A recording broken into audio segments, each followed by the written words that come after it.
Hey guys, welcome to this episode of Impetus Health. Today we're talking about all things recovery. Ellie and I go through how do you prime your body for competition coming up, how do you treat your body through nutrition, how you treat your body through movement and exercise leading up to competition. We also talk about right before competition, what do you do, and then when you finish your event, whether you have another event coming on or you're able to rest till the next day, maybe that's the end of your event, what do you do from a nutrition, exercise, movement perspective to make sure you're treating your body as well as you can and stay injury free. This is part one of the recovery podcast. In part two, we will talk about what you do post-workout. So guys, check this out. Let us know what you think and enjoy. See y'all later. This is a revolution to fight for truth, to fight for the people who trust us with their health, and to fight for research-backed action. This is a fight to purge baseless trends and customs in healthcare. This is a revolution to change the steps of healthcare from reactive medicine to preemptive medicine. Our vision is to be the catalyst for a system of proactive healthcare versus reactive healthcare. This is Impetus Health.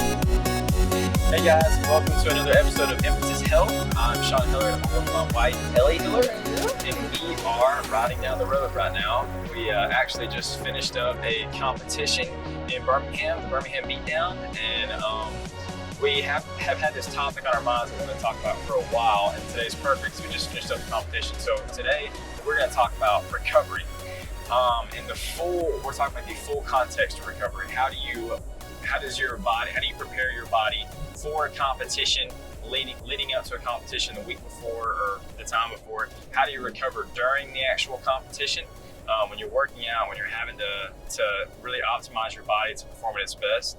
And then when the competition is over, how do you actually recover to return to your baseline to be able to work out like you were working out before, and without having injury, without feeling like your body's just totally beat up. So. Yeah, and this also applies for those of you who have zero desire to compete. It also applies to just anyone who's training and working out, because recovery is going to be important in terms of like muscle adaptation and the ability to get everything out of your body that you just did in that workout, right? Mm-hmm. So you hear it a lot. It's not about the 1 hour at the gym. It's about the other 23 hours in the day. That's what we're going to kind of dive into. So you don't have to be a competitor for this to apply. Everyone will get something out of recovery. So to start out, I just want Sean to kind of define recovery and why it's important. You may think you know, but what is the reason that we need to recover from a workout? Yeah, so if there is no recovery, then the next time you do the workout, your body is not going to have the ability to optimally perform. So recovery literally is your body's ability to regenerate everything that you just went through, to recover back to its baseline level. Mm-hmm. And in our world and if we're talking about a competition, you are trying to return to your baseline level.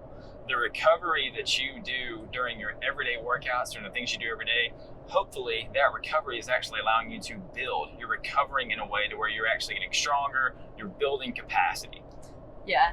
And a way that I like to think about it, without all the scientific lingo, is basically like, okay, you have a baseline set of resources that you're going to use in a workout, right?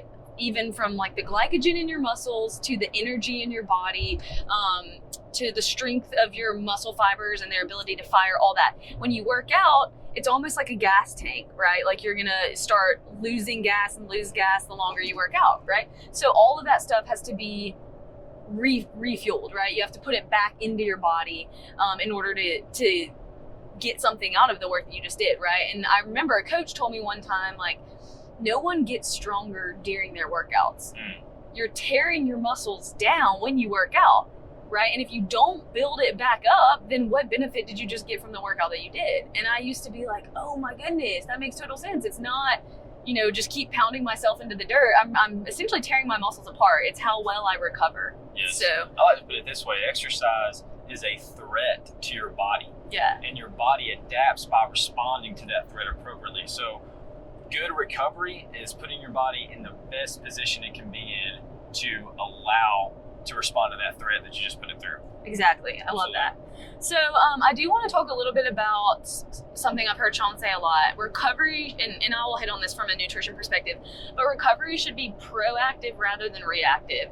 Yeah. Can you explain that a little bit from your side of things, and then I'll talk about nutrition? Absolutely. So leading up to, if you're going to do a competition, leading up to whatever it is, You got to treat your body a certain way leading up. You can't just kind of throw your body to the wind. You can't eat like crap the day before, like you're going to talk about nutrition, and you also can't move like crap. You can't put your body through a really hard workout before a competition. So we're going to talk about, if we're going to take it, let's take it a week before a comp. So what does that look like? I am going to try to, before a competition, I'm going to try to curb the volume of training that I'm doing. So I don't want to keep everything the same. I want to try to help my body peak during the competition. So I'm not going to wear it out during the week like I normally would, if I'm just working out every day. So if I'm competing on Saturday, on Monday and Tuesday, I may keep my training relatively the same. On Wednesday, I'm going to want to hit those intensities that I'm going to put it through in the competition, but I don't want to hit those for as long. I want to limit the volume of the intensity I'm going to hit. So I'm threatening my body somewhat, but it's able to really handle those threats well. And then the 2 days leading up to a competition, I've always told people, if you're going to take a day off, let it be 2 days before, not the day before. It's kind of like you don't want to shut the engines totally off and then on your day of competition ask them to crank back up and go. You don't want to do that. But if you want to take a day off 2 days before, but I recommend everybody to 2 days before, go and just move, maybe do some just capacity work, let your body get some blood flow and just let it kind of move. That's actually pure recovery in a sense. And then the day before, if you know what you're going to be competing for, try to mimic some of the competition movements you're going to do. If it's CrossFit, if it's running, mimic those movements, but limit the volume. Work on the things that you know you need to work on for the competition, for motor memory, more for motor control. So you're at your best the next day when you compete. From a motor control standpoint and awareness standpoint. Yep. That should be a good week leading up to it. Yep. Nutrition wise. So that's the before for the physical side of things. For the nutritional side of things, as do most things in nutrition, this is going to depend on the type of athlete you are and how competitive you are. But some things never change. One thing that you need to keep in mind with nutrition is that the number one rule of a competition when it comes to food is to not do anything new. So the best thing you can do to set yourself up for success is to start practicing weeks in advance the way that you're going to eat at a competition. And I don't mean eat the same meals every single day. What I mean by that is your workout or your pre-workout fuel and your post-workout fuel. So start practicing a weeks before, because if you try it on the day of the competition and it's the first time, I can almost promise you something's going to go wrong. So for example, this is just the one of the most, I'm going to use examples of foods I use, but I'll explain like what macronutrient that is. So a few weeks before, let's say I'm about to go work out, I would, number one, make sure I am hydrating. I would set a water goal. 100%. Don't guess. Make sure you hit the exact number that is your goal for that day, right? 80 ounces is a good place to start, but everyone's going to be different. So make sure you're doing that. And then if you're someone that is pretty competitive, BCAAs can be something that people benefit from, sipping on like before the warm up, between each event. That can be something to try, but that's not going to kind of make or break you usually. The biggest thing is going to be carbs.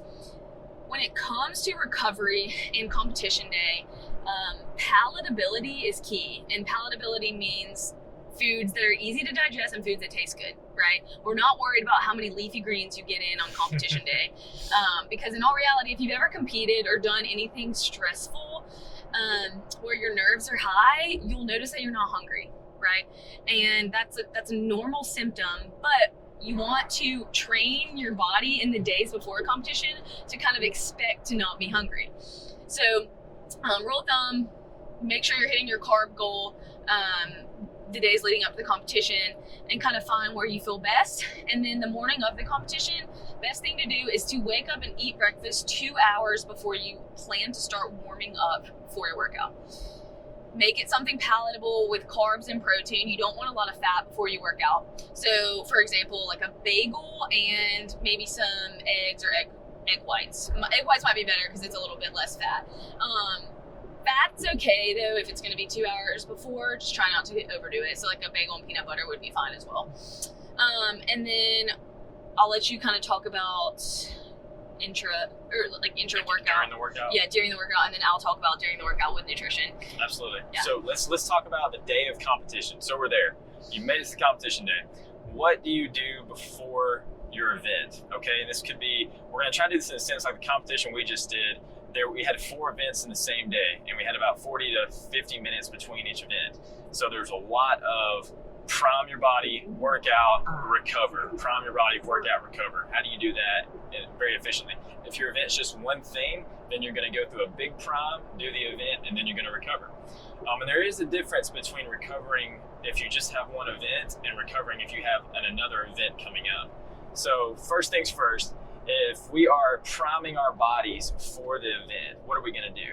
Well, you want to get your capacity, you want to bring your heart rate up somewhere around where it's going to be during the workout. So if you know you're about to do something, your heart rate's going to be in the 150s, 60s, or 70s, you need to do something that's going to spike your heart rate to that level. You don't want to hit that level in the workout. You want to hit that level while you're priming for the workout so you can hit it better in the workout. So your heart's ready for what's about to happen.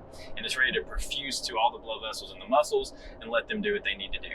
So that's A. The second thing you need to do is you need to prime the movements. Whatever movements you're about to do, you need to be hitting those movements really at the same weight to what you're about to do. So if I give just a random example, say we're going to do 5 rounds of front squats and burpees, something like that. So burpee, aerobic, you know our heart rate is going to jump. It's pretty fast when we work out. We want to get our heart rate up to that level that it's going to be out. And then for the front squats, whatever the weight is, we want to hit that. So for a workout for this, I may hop on the bike or do a run or something to get my heart rate up. And then I'm going to do a couple rounds of the actual workout. I may limit the reps. I may increase the intensity so I can hit that heart rate, but I want to get the movement in. I want to make sure my body's ready for it. Before something like that, you kind of know your weaknesses. If you're going to do a lot of stuff that's core-based, like a squat where you're holding something, you want to prime your core. I may do like a heavy sandbag hold just to let my core know that I'm about to do some heavy weight. So that's how I'd want to prime. How would you do nutrition if you're priming for the event? Yeah, so talked about breakfast. This is probably the most important aspect of competition nutrition, in my opinion. But it's those quick carbs that you're going to eat about 30 minutes to an hour right before you work out. So this is pure carbs that I'm talking about. I'm not talking about a protein shake with carbs mixed in before I work out.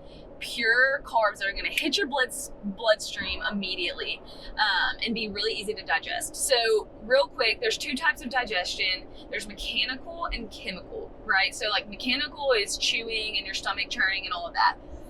Since we know that stress slows down digestion, the best thing you can do is to choose a carb that is already mechanically digested for you, aka applesauce, a carb powder that you're gonna mix in a drink, Gatorade, which not Gatorade Zero, but Gatorade with carbs, something that you don't have to digest that's in liquid form, right? My favorite thing is those applesauce squeeze packets because it's not like chugging Gatorade, because I feel like I always have to go to the bathroom right before. So if you're someone that worries about that, then the applesauce packets are great because it's condensed and you get a good bit of carbs in that little applesauce. So what you would try to do with that is about 30 minutes to an hour before you start warming up, even 15 minutes. You would take like about 30 grams of carbs, depending on what the workout is and how long it's going to be. But 15 to 30 is a good. Can you talk about too on sugar, like what your thoughts are on sugar with the carbs and stuff like that? Yeah, so I mean, if you're competing, sugar, you're not gonna worry about, oh my goodness, like I'm eating sugar, this is so bad for my health. Like, we're not worried about health, or that sounds bad, but like health is not the priority if you're trying to compete optimally. You know, if you're a CrossFitter and you've heard Matt Frazier talk, he talks about how he would eat Snickers bars when he was doing his rowing and assault bike intervals. And you hear that and you're like, oh my goodness, this is the fittest man on earth eating Snickers bars. The point being is not that people need to eat Snickers bar. The point is that it's a sugar that's digested really quickly. So it gives you those carbs really, really fast. So carbs is the key. Hey guys, thank y'all for listening to part 1 of Impetus Health Recovery Podcast. Part 2 will be coming your way next week, and we'll be talking about post-workout and also do some rapid fire about how to recover properly and some of the overrated, underrated things that are associated with recovery. So hope you guys enjoyed, and we will see you soon.